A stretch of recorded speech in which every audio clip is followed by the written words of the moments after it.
కానీ న్యాయ వ్యవస్థ మీదనే తీర్పు మీదనే మాట్లాడడం అనేది ఎంతవరకు సమంజసం అంటే వీళ్ళకి ఎంత అక్కసు ఉందో ఒక్కసారి మీరు ఇదొక్కటి గమనిస్తే అర్థమవుతుంది.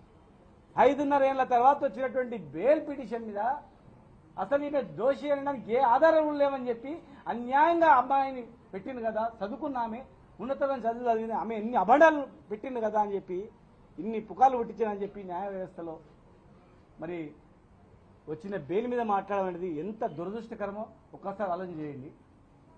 ఇలా తెలంగాణలో కాంగ్రెస్ బీజేపీ టీఆర్ఎస్ పార్టీని భయపెట్టేయడానికి అనేక రకాలుగా ఇబ్బందులు గురి చేయడానికి ఎన్ని చేసినా కేసీఆర్ గారు అనే వ్యక్తి సావడానికైనా సిద్ధం కానీ ఈ బెదిరింపులకో లొంగికో అమ్మడబోయే వ్యక్తి కాదు. అట్లా చేసింటే కేసీఆర్ ఉండేది కాదు కదా. ఇలా న్యాయం పైన, దేశం పైన, రాష్ట్రం పైన, పేద ప్రజల పైన, రైతాంగం పైన ఒక విజన్ ఉంది కనుకనే